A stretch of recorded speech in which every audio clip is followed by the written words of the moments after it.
सबसे पहला काम जो मैंने अपने पुनर्जन्म के बाद किया वो था अपने हाथों को सल्फ्यूरिक एसिड में डुबो देना, ताकि मेरी सभी 10 उंगलियों के निशान हमेशा के लिए मिट जाएं। क्योंकि पिछली जिंदगी में मेरे गोद लिए हुए भाई ने मर्डर तो खुद किया था, लेकिन क्राइम सीन पर सबूत मेरे छोड़ दिए थे। उसने मुझे ही अपना टारगेट बना दिया था। पूरा इल्जाम मेरे सिर डाल दिया गया और मेरे माता पिता ने भी मुझे इंसाफ दिलाने की जगह उसी का साथ दिया। उन्होंने कोर्ट में झूठी गवाही दी और इंटरनेट पर मुझे ऐसा विलन बना दिया जैसे असली कातिल मैं ही था। जिस दिन मुझे फांसी दी जानी थी उसी दिन वो लोग मेरे उस भाई को एक आइलैंड पर ले गए थे उसकी जीत सेलिब्रेट करने। फिर जब मैंने दोबारा आंखें खोली, मैं उसी जिंदगी में वापस लौट चुका था, लेकिन मर्डर होने से ठीक 1 घंटा पहले। इस बार मैं पक्का कर दूंगा कि उनके पास मेरे खिलाफ एक भी नकली सबूत ना बचे। मैं शहर के सबसे बिजी चौराहे के बीचों बीच जाकर खड़ा हो गया। हजारों लोगों की नजरें मुझ पर थीं। कोई हैरान था, कोई मेरा मजाक उड़ा रहा था। तभी मैंने अपने कपड़े एक एक करके उतारने शुरू कर दिए। उस जमा देने वाली ठंड में मैं लगभग आधा नंगा होकर सड़क पर डांस करने लगा। हर तरफ कैमरे मेरी तरफ घूम चुके थे और एक लाइव स्ट्रीम शुरू हो गई थी जिसे लाखों लोग देख रहे थे, और उस लाइव स्ट्रीम का सेंटर मैं था।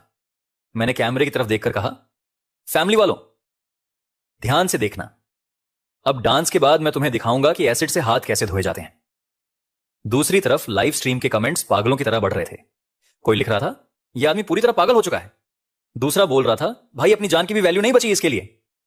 जैसे ही मैंने आखिरी गाने पर डांस खत्म किया, वहां का सिक्योरिटी गार्ड आखिरकार भीड़ चीरते हुए मेरे पास पहुंच गया। शायद वो पहले लोगों को संभालने में लगा था। उसने गुस्से में कहा, जल्दी यहां से निकल जा वरना अभी पुलिस बुला लूंगा। मैं हल्का सा मुस्कुराया और अपना आईडी कार्ड उसके चेहरे पर फेंक दिया। मैंने कहा, मेरा नाम जुनो है। मेरे पिता युवान शो ग्रुप के मालिक हैं। मेरी मां सेओ यून एक फेमस डांसर हैं और मेरा छोटा भाई मिनसो कैंपस का स्टार स्टूडेंट है। तुम चाहो तो पुलिस बुला लो, उनसे भी कांटेक्ट कर लो। यह कहते हुए मैंने अपने पैरों के पास रखा सल्फ्यूरिक एसिड का कंटेनर उठा लिया। मुझे उसका ढक्कन खोलते देखकर सिक्योरिटी गार्ड का चेहरा डर से सफेद पड़ गया। वो हकलाते हुए बोला, तू क्या करने वाला है? अगर किसी को नुकसान पहुंचाया ना तो सीधा जेल जाएगा। लेकिन मैंने उसकी एक नहीं सुनी। मैंने पूरा एसिड जमीन पर उड़ेल दिया और अपने दोनों हाथ सीधे उस पर रख दिए। मेरी त्वचा जलने लगी और हवा में मांस जलने जैसी बदबू फैल गई। दर्द इतना भयानक था कि मेरे पूरे शरीर से ठंडा पसीना बहने लगा। मैं लगभग बेहोश होने ही वाला था, लेकिन दिल के अंदर की तसल्ली मुझे फिर से खड़ा होने की ताकत दे रही थी। तब तक वहां मौजूद भीड़ डरकर कई कदम पीछे हट चुकी थी। मैं सीधे उस आदमी के पास गया जो सबसे करीब खड़ा लाइव स्ट्रीम कर रहा था और कैमरे के सामने अपनी खून से लथपथ हथेलियां दिखा दी। फिर दांत भींचकर बोला, आप सबने अपनी आंखों से देख लिया। 12 जनवरी शाम 5:30 बजे के बाद मैं जुनो अब कभी कोई फिंगरप्रिंट नहीं छोड़ूंगा, क्योंकि मेरी पिछली जिंदगी में इसी घटना के 3 घंटे बाद मेरे तथाकथित छोटे भाई मिनसोक ने अपने क्लासमेट को बिल्डिंग की छत से नीचे धक्का देकर मार डाला था। उसने पहले से ऐसे ग्लव्स पहन रखे थे जिन पर मेरे फिंगरप्रिंट मौजूद थे।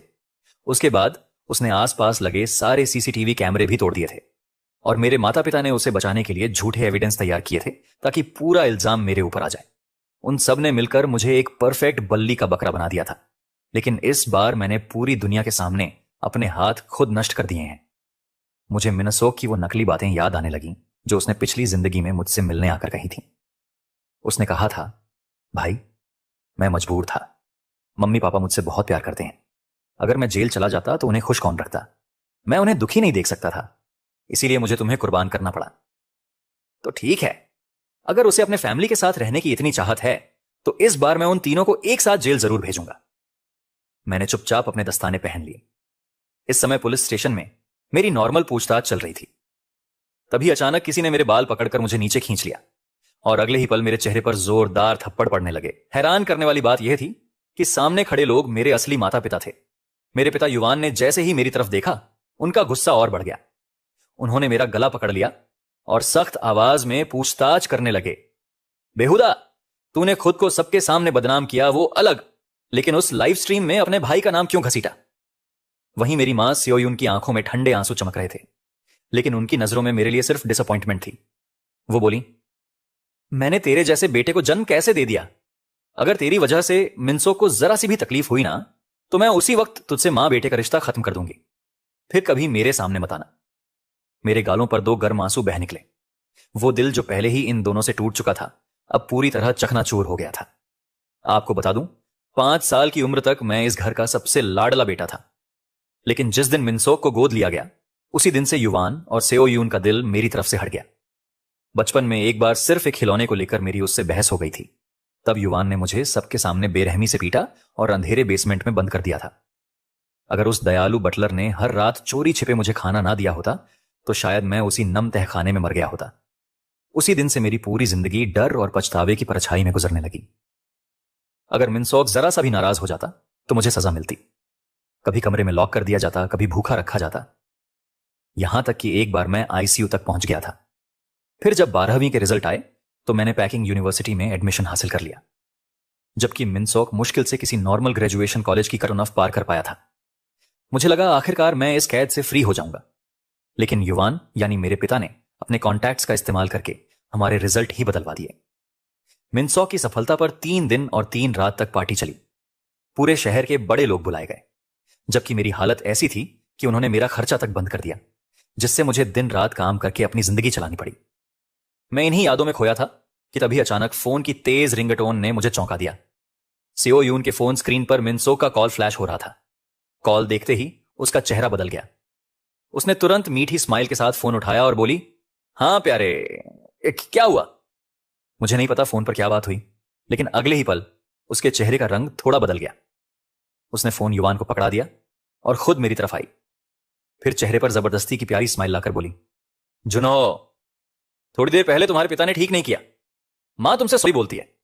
मैंने समुंदर किनारे एक होटल बुक किया है। तुमने खुद कहा था ना कि तुम्हें मां के हाथ का खाना खाए बहुत समय हो गया, तो चलो आज साथ में खाना खाते हैं। पिछली जिंदगी में जिस फैमिली लव के लिए मैं तरसता रहा था, उसी की झूठी उम्मीद देखकर मैं बिना ज्यादा सोचे उनकी गाड़ी में बैठ गया। लेकिन समुद्र किनारे वाले होटल की तरफ जाते जाते गाड़ी आखिर उसी बिल्डिंग के सामने जाकर रुकी जहां पिछली जिंदगी में उस लड़के को धक्का देकर मारा गया था। वहां मिनसोक पहले से खड़ा था। उसके हाथ में एक गिफ्ट पैकेट था, वही ट्रैप जिसे उसने मुझे फंसाने के लिए पहले से तैयार किया था। लेकिन इस बार मैंने ठंडे स्वर में कहा, मैं ऊपर नहीं जा रहा, मुझे वापस बार में जाकर डांस करना है। इतना सुनते ही सेओयून चीख पड़ी। वो गुस्से में उठी, शायद मुझे डांटना चाहती थी, लेकिन फिर खुद को रोक लिया। उसने जबरदस्ती नरम आवाज बनाई और बोली, जुनहो, बच्चों जैसी जिद मत करो। मां पापा तुमसे माफी तो मांग चुके हैं ना। यह कहते हुए उसने युवान की आस्तीन खींची तो वो भी दांत भींचकर बोला, हां, माफी मांग ली। मैंने सीधा उसके चेहरे पर थूक दिया और मुस्कुराकर बोला, मैंने कहा ना, नहीं जाऊंगा। अगले ही पल युवान ने पूरी ताकत से मेरी छाती पर लात मारी। मैं लगभग 1 मीटर दूर जाकर गिरा और मेरी पीठ सीधे संगमरमर के खंभे से टकराई। ऐसा लगा जैसे मेरी रीढ़ की हड्डी टूट जाएगी। वो अपने चेहरे से खून पोंछते हुए गुस्से में चिल्लाया, तुझे शर्म नहीं आती? किसी को बुलाओ, इसे बांध कर गाड़ी में डाल दो। उसने तुरंत 2 नकाबपोश बॉडीगार्ड्स को बुला लिया। आसपास खड़ी पुलिस कुछ बोलने लगी, लेकिन मिनसोक ने उन्हें धमकाते हुए कहा, हमारे पीछे बड़े लोग खड़े हैं, ज्यादा दखल मत दो। उन दोनों बॉडीगार्ड्स ने मेरी बाहें बेरहमी से पकड़ लीं, हाथ पीछे मोड़ दिए, बाल खींचे और मुझे घसीटते हुए गाड़ी की तरफ ले जाने लगे। फिर उन्होंने मुझे जबरदस्ती डिग्गी में ठूंसना शुरू कर दिया। उनमें से एक हंसते हुए बोला, ये बेवकूफ पीछे की सीट के लायक भी नहीं है। उसी पल डरावनी यादें मेरे दिमाग में घूमने लगीं।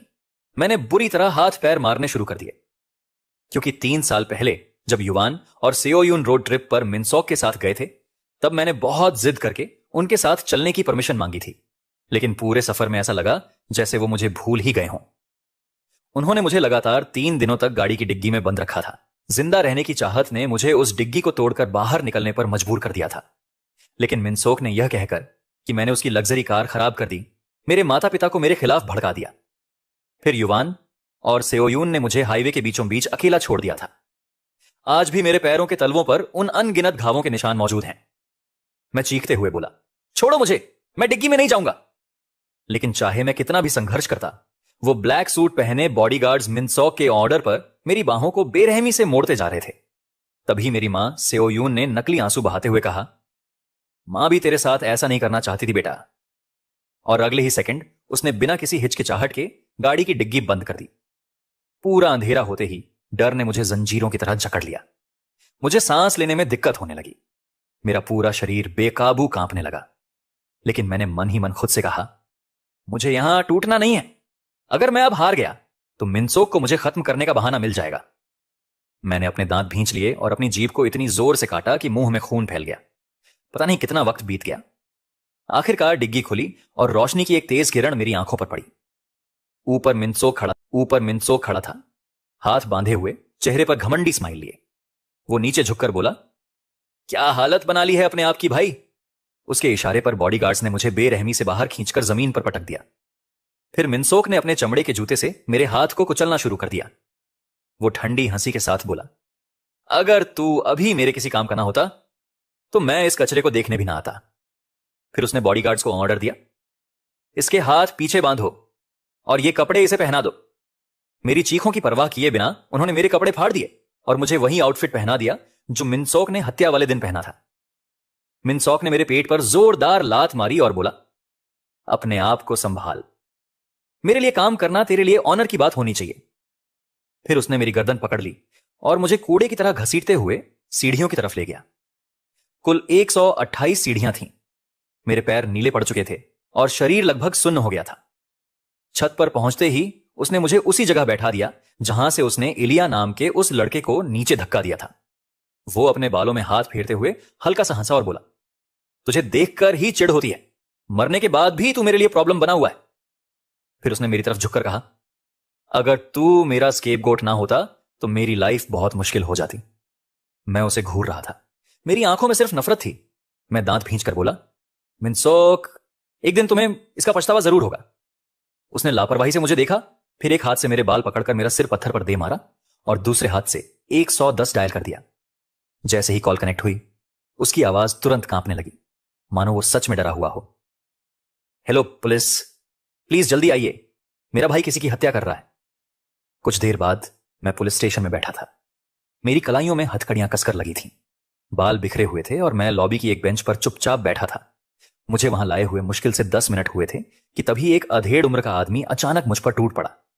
वो गुस्से से कांपते हुए चिल्लाया, तू मेरे बेटे को क्यों मारना चाहता था? उसने तेरा क्या बिगाड़ा था? तू इतना क्रूर कैसे हो सकता है? उधर इलिया की मां की आंखें लाल थीं। वो फटी हुई आवाज में रोते हुए चिल्ला रही थी।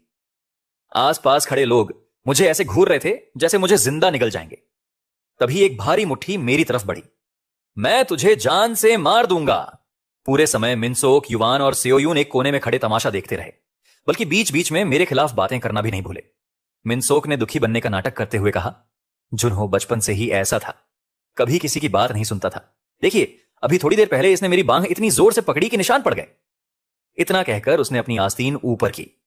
उसकी गोरी कलाई पर सिक्के जितना नीला निशान साफ दिखाई दे रहा था।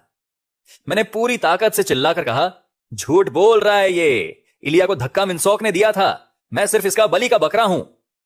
लेकिन मिनसोक ने तुरंत ऐसा चेहरा बना लिया जैसे उसके साथ बहुत बड़ा अन्याय हो गया हो।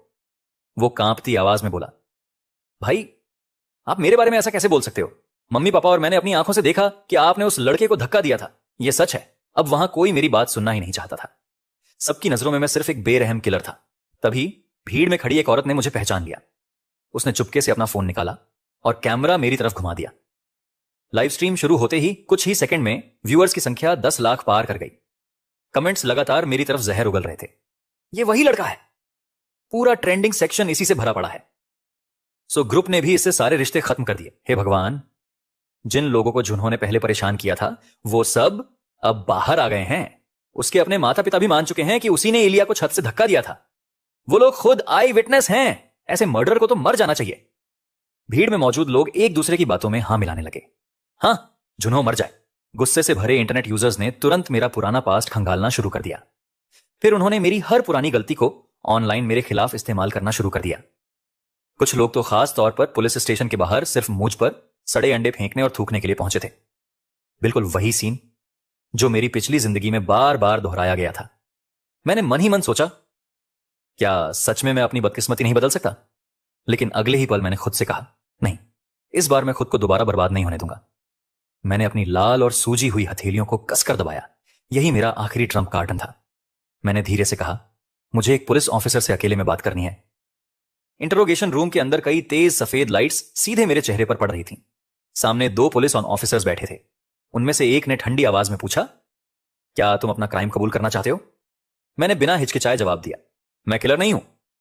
दूसरा ऑफिसर मुझे घूरते हुए बोला, अब तक के सारे एविडेंस तुम्हारी तरफ इशारा कर रहे हैं। अगर तुम अपना जुर्म मान लो और अच्छा बिहेवियर दिखाओ तो शायद सजा कम हो सकती है। मैंने तुरंत कहा, ऑफिसर, आपके पास जो सबसे बड़ा एविडेंस है वो है इलिया के शरीर पर मिले फिंगरप्रिंट्स। लेकिन फिर भी आप कह रहे हैं कि मैं ही किलर हूं? दोनों ऑफिसर्स थोड़े चौंक गए। उनमें से युवा ऑफिसर तुरंत सीधा होकर बैठ गया। तुम्हें इन्वेस्टिगेशन के इतने डिटेल्स कैसे पता? लेकिन मैंने उसकी बेचैनी पर ध्यान नहीं दिया। मैं बस धीरे धीरे अपने दस्ताने उतारने लगा। फिर शांत आवाज में बोला, क्योंकि ऑफिसर, मेरे फिंगरप्रिंट्स तो हत्या से 3 घंटे पहले ही पूरी तरह खत्म हो चुके थे। अब वो दुनिया में मौजूद ही नहीं है। तो मेरे जैसा इंसान किसी क्राइम सीन पर फिंगरप्रिंट कैसे छोड़ सकता है? जैसे ही मैंने अपनी हथेलियां सामने की, पूरा कमरा कुछ सेकंड के लिए शांत हो गया। तेज सफेद रोशनी मेरे खून से सने और बुरी तरह जले हाथों पर पड़ रही थी। वो दृश्य इतना भयानक था कि युवा ऑफिसर ने अनजाने में आधा कदम पीछे खींच लिया। यहां तक कि अनुभवी ऑफिसर संघ का चेहरा भी बदल गया। वो अविश्वास से मेरी हथेलियों को देखते हुए बोले, ये तुम्हारे हाथों को क्या हुआ? मैंने जवाब दिया, आज शाम ठीक 5:30 बजे मैंने सेंट्रल प्लाजा में खुद अपने फिंगरप्रिंट्स सल्फ्यूरिक एसिड से नष्ट किए थे। वहां हजारों लोग मौजूद थे। लाखों लोग लाइव स्ट्रीम देख रहे थे। आप चाहें तो सारे वीडियोस चेक कर सकते हैं। मैंने अपनी जली हुई उंगलियों की तरफ देखते हुए कहा, जब एसिड त्वचा की अंदरूनी परत तक जला चुका है तो मेरे फिंगरप्रिंट्स कभी वापस नहीं आएंगे। इतना सुनते ही पूरे इंटरोगेशन रूम में खामोशी छा गई। दोनों ऑफिसर्स ने एक दूसरे की तरफ देखा। उनकी आंखों में साफ झटका था, क्योंकि अगर फिंगरप्रिंट्स वाला एविडेंस फेक साबित होता तो पूरी केस थ्योरी टूट जाती। ऑफिसर संघ तुरंत अपनी कुर्सी से उठे और युवा ऑफिसर से बोले, जल्दी सेंट्रल प्लाजा की लाइव स्ट्रीम की टाइमलाइन निकालो, उसे मर्डर के टाइम से मैच करो, टेक्निकल टीम को बुलाओ, फिंगरप्रिंट एविडेंस का दोबारा फॉरेंसिक टेस्ट करवाओ। फिर वो वापस मेरी तरफ मुड़े। उनकी नजरें अब पहले जैसी नहीं थीं। उनमें शक के साथ साथ सोच भी थी। उन्होंने धीरे से पूछा, जोनहो, अगर तुम्हारी बात सच है तो इसका मतलब है कि तुम्हारे माता पिता और तुम्हारे भाई ने झूठी गवाही दी है और असली किलर उन्हीं में से कोई है। तभी इंटरोगेशन रूम के दरवाजे पर दस्तक हुई। एक और ऑफिसर अंदर आया और बोला, सर, युवान, सेओयून और मिनसॉक अभी भी बाहर हैं। वो लोग काफी एग्रेसिव हो रहे हैं। बार बार कह रहे हैं कि आरोपी को जल्दी सजा दी जाए। वो विक्टिम फैमिली की तरफ से स्ट्रिक्ट पनिशमेंट की मांग कर रहे हैं। ऑफिसर संघ की आंखें हल्की सी खुड़ गईं। वो धीमे स्वर में बोले, बहुत अच्छा, सही समय पर आए हैं। फिर उन्होंने आदेश दिया, तीनों को अलग अलग इंटरोगेशन रूम में भेजो और मेरी परमिशन के बिना कोई भी यहां से बाहर नहीं जाएगा। इतना कहकर वो फिर मेरी तरफ मुड़े। उनका रवैया थोड़ा नरम था, लेकिन सवाल अब भी बाकी थे। जुनहो, हम तुम्हारी हर बात की तुरंत जांच करवाएंगे, लेकिन जब तक सच्चाई सामने नहीं आती तुम अब भी प्राइम सस्पेक्ट हो। तुम्हें हमारी इन्वेस्टिगेशन में पूरा सहयोग करना होगा। मैंने बिना देर की कहा, मैं अपनी मेडिकल कंडीशन के लिए तुरंत ट्रीटमेंट की मांग करता हूं। ऑफिसर संघ ने तुरंत सिर हिला दिया। दूसरी तरफ युवान, सेओयून और मिनसॉक को अलग अलग कमरों में ले जाया गया। लेकिन मिनसॉक अब भी घमंड से भरा हुआ था। वो पुलिस वालों से बार बार कह रहा था, इतने क्लियर एविडेंस के बाद भी आप लोग क्या जांच कर रहे हैं? उस पागल ने खुद अपनी हरकतें मान ली। उसने हमारे पूरे फैमिली को शर्मसार कर दिया है। युवान और सेओयून बार बार यही कह रहे थे। हम उसे सही तरीके से पाल नहीं पाए। शायद इसी वजह से उसने इतना घिनौना क्राइम किया। हम विक्टिम फैमिली को पूरा मुआवजा देने की कोशिश करेंगे। लेकिन हर पुलिस ऑफिसर की तरफ से सिर्फ एक ही जवाब मिल रहा था, केस अभी इन्वेस्टिगेशन के अंदर है, प्लीज धैर्य रखें और जांच में सहयोग करें। धीरे धीरे वक्त बीतने लगा। यहां तक कि सेओयून को भी कुछ गड़बड़ महसूस होने लगी। उसने बेचैनी से पूछा, ऑफिसर, आप लोग कहना क्या चाहते हैं? हम लोग गवाह हैं, सस्पेक्ट नहीं। क्या आपको हमें यहां रोकने का अधिकार है? पुलिस की एफिशिएंसी काफी तेज थी। सेंट्रल प्लाजा की लाइव स्ट्रीम, हजारों मोबाइल स्क्रीन रिकॉर्डिंग्स और वहां मौजूद लोगों के स्टेटमेंट्स बहुत जल्दी इकट्ठे कर लिए गए। टाइमलाइन भी जल्दी साफ हो गई। शाम 5:30 बजे मैं सेंट्रल प्लाजा में मौजूद था, जबकि फॉरेंसिक टीम के शुरुआती अनुमान के मुताबिक इलिया की मौत रात करीब 8:30 बजे हुई थी। साथ ही फॉरेंसिक टीम ने मेरे हाथों की मेडिकल जांच की और कंफर्म किया कि वो हाल ही में खतरनाक केमिकल से जले हैं। त्वचा के टिश्यू बुरी तरह डैमेज हो चुके थे और उन जख्मों के बाद किसी भी तरह के वैध फिंगरप्रिंट बनना नामुमकिन था। दूसरी तरफ टेक्निकल डिपार्टमेंट ने क्राइम सीन पर मिले फिंगरप्रिंट्स का गहराई से रीएनालिसिस किया। रिजल्ट बहुत जल्दी सामने आ गया। निशानों का पैटर्न असामान्य रूप से साफ और सपाट था। उनमें त्वचा के नेचुरल बदलाव, दबाव की विकृति और असली स्किन टेक्सचर की कमी थी। साफ दिख रहा था कि वो किसी फिल्म, मोल्ड या नकली ट्रांसफर टेक्निक से बनाए गए थे। सारे एविडेंस अब एक चौंकाने वाली साजिश की तरफ इशारा कर रहे थे। ऑफिसर संघ ने पूरी प्रिलिमिनरी रिपोर्ट पढ़ी। उन्होंने अपने करियर में अनगिनत क्रिमिनल केस देखे थे, लेकिन परिवार के लोगों द्वारा अपने ही बेटे और भाई को फंसाने की इतनी खतरनाक साजिश ने उन्हें भी अंदर तक हिला दिया। उन्होंने तुरंत आदेश दिया, मिनसॉक पर फुल इंट्रोगेशन शुरू करो। तुरंत सर्च वारंट जारी करो। युवान फैमिली के घर और मिनसॉक के पर्सनल सामान की तलाशी लो। नकली फिंगरप्रिंट बनाने के लिए इस्तेमाल किए गए मटेरियल और टूल्स ढूंढो। अब इंट्रोगेशन रूम का माहौल पूरी तरह बदल चुका था। इस बार कुर्सी के दूसरी तरफ मिनसॉक बैठा था। पुलिस की लगातार सख्त पूछताछ और एक के बाद एक सामने आते अकाटे एविडेंस ने उसकी मानसिक दीवारें तोड़नी शुरू कर दी। उसने कभी सोचा भी नहीं था कि उसकी इतनी परफेक्ट प्लानिंग इस तरह ढह जाएगी, और उसने तो यह भी नहीं सोचा था कि मैं पहले ही अपने फिंगरप्रिंट्स खुद नष्ट कर दूंगा। वो घबरा कर बोला, मम्मा मुझे नहीं पता आप लोग क्या कह रहे हैं, वो निशान जुन्हों के ही हैं। मेरे माता पिता ने देखा था। एक ऑफिसर ने मेज पर हाथ मारते हुए कहा, जुन्हों के फिंगरप्रिंट्स घटना से पहले ही स्थायी रूप से नष्ट हो चुके थे। क्राइम सीन पर मिले निशान नकली तरीके से ट्रांसफर किए गए थे। क्या तुम अब भी सच नहीं बोलोगे? नकली एविडेंस बनाकर किसी को फंसाना बहुत बड़ा अपराध है, और जानबूझकर हत्या का आरोप, उसका अंजाम जानते हो? इतने दबाव में मिनसो का दिमाग बिखरने लगा। वो अचानक चीख पड़ा, मैंने किसी को मारना नहीं चाहा था, मैंने उसे जानबूझकर नहीं धक्का दिया, वो खुद फिसलकर गिर गया। बात निकलते ही उसे एहसास हो गया कि उसने क्या बोल दिया है। उसका चेहरा एकदम सफेद पड़ गया। वो हकलाने लगा, नहीं मेरा मतलब। लेकिन ऑफिसर्स ने तुरंत उसे दबोच लिया। अभी तक तुम कह रहे थे कि तुमने अपनी आंखों से जुन्हों को धक्का देते देखा था, अब अचानक वो खुद गिर गया, कैसे हो गया? क्या तुम घटना के समय वहां मौजूद थे? तुम्हारे और विक्टिम के बीच आखिर हुआ क्या था? लगातार बढ़ते डर और मानसिक दबाव ने आखिरकार मिनसो को तोड़ दिया। वो रोते बिलखते हुए सब कबूल करने लगा। इलिया से मेरी बहस हो गई थी, उसने मेरा अपमान किया था, मैं गुस्से में था, मैंने उसे धक्का दे दिया, लेकिन मैं सच में उसे मारना नहीं चाहता था। मुझे नहीं पता वो कैसे नीचे गिर गया। फिर उसने कांपती आवाज में कहा, फिंगरप्रिंट्स वो पहले से तैयार किए गए थे। उसमें मेरी मां सेओयुन ने मेरी मदद की थी। उन्होंने कहा था कि अगर कुछ गड़बड़ हो जाए तो जुन्हो हमारे काम आ जाएगा। वो हमेशा से हम लोगों के लिए बलि का बकरा था। वो रोते हुए आगे बोला, उन्होंने कहा था कि जुन्हो के नंबर अच्छे हैं, वो भविष्य में खुद कुछ कर लेगा, लेकिन अगर मैं बर्बाद हो गया तो पापा की सारी मेहनत खत्म हो जाएगी। फिर उसने सिर पकड़ लिया और टूटती आवाज में बोला, हां मेरे माता पिता सब जानते थे, उन्होंने ही मुझे यह सब सिखाया था। उन्होंने कहा था कि हम पुलिस को बताएंगे कि जुन्हों ने हत्या की है, और वो मेरे लिए गवाही देंगे। आप चाहें तो उन्हें भी गिरफ्तार कर सकते हैं। मैं अकेला दोषी नहीं हूं, आप लोग मुझे अरेस्ट नहीं कर सकते। मिनसोक चीख रहा था, लेकिन रिकॉर्डर उसकी हर बात साफ साफ रिकॉर्ड कर चुका था। इंट्रोगेशन रूम के बाहर खड़े पुलिस ऑफिसर्स के चेहरे पर साफ घृणा और गुस्सा दिखाई दे रहा था। दूसरी तरफ युवान फैमिली के घर की तलाशी में भी बड़ा खुलासा हुआ। वो सारे टूल्स और मटेरियल मिल गए जिनका इस्तेमाल मिनसॉक ने नकली फिंगरप्रिंट बनाने के लिए किया था, लेकिन जिन्हें वो अभी तक डिस्पोज नहीं कर पाया था। इतना ही नहीं, सेओयुन और युवान के बीच हुए चैट रिकॉर्ड्स भी बरामद हुए, जिनमें जुन्हों को फंसाने की पूरी प्लानिंग लिखी हुई थी। साथ ही युवान द्वारा कंपनी की पीआर टीम को जारी किए गए ब्लैक ड्राफ्ट्स भी मिले, जिनका मकसद जुन्हों की इमेज पूरी तरह बर्बाद करना था।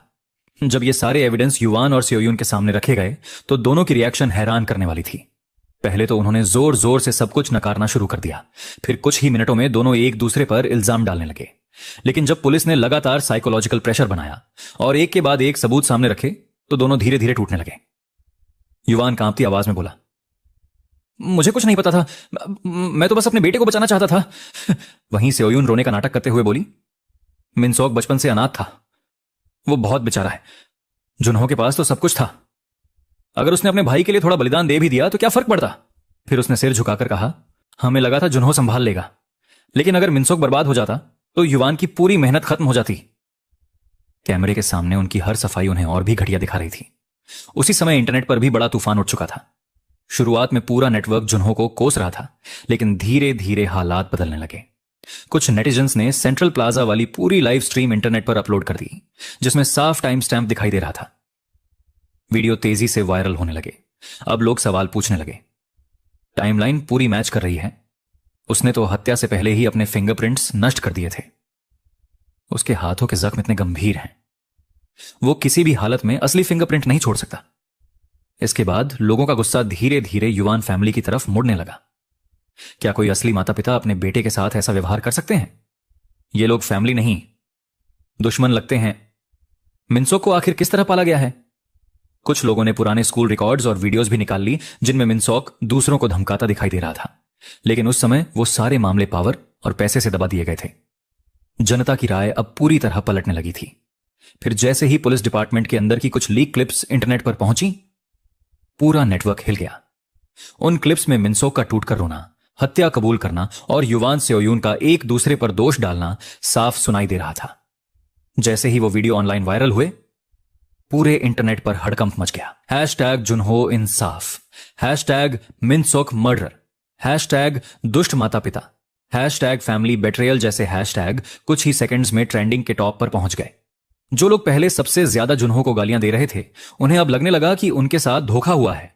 उनका गुस्सा अब दोगुना होकर सुनामी की तरह युवान फैमिली और शो ग्रुप पर टूट पड़ा। लोग ऑनलाइन चीख रहे थे, जानवरों का परिवार है, अपने ही बेटे के साथ ऐसा कौन करता है? मिनसोक दे बाहर आ, दिलेहीन कंपनी शो ग्रुप को बंद करो, जुनहो से सार्वजनिक माफी मांगो। मार्केट खुलते ही शो ग्रुप के शेयर बुरी तरह गिरने लगे। एक एक करके बिजनेस पार्टनर्स ने अपने कॉन्ट्रैक्ट तोड़ने शुरू कर दिए। जनता के गुस्से और इकोनॉमी के डबल अटैक ने पूरी कंपनी को हिलाकर रख दिया। जब मुझे इंट्रोगेशन रूम से सावधानी के साथ बाहर निकाला गया और हाथों के इलाज के लिए अस्पताल ले जाया जा रहा था, तभी पुलिस स्टेशन की लॉबी में मेरी मुलाकात युवान, सेओयून और मिनसोक से हुई, जिन्हें अलग अलग एस्कॉर्ट किया जा रहा था। मिनसोक मुझे देखते ही पागलों की तरह चिल्लाया, शैतान, तूने मेरे खिलाफ चाल चली है, तू बहुत बुरी मौत मरेगा। लेकिन मैंने मन ही मन ठंडी हंसी के साथ कहा, नहीं, इस बार मरने वाला तू है। तभी सेओयून अचानक रोते हुए चीखी, जुनहो, अपने भाई को बचा लो, वो बचपन से मां बाप के बिना बड़ा हुआ है, उसकी जिंदगी पहले ही बहुत दुखद रही है, अब क्या उसे जेल भी भेजोगे?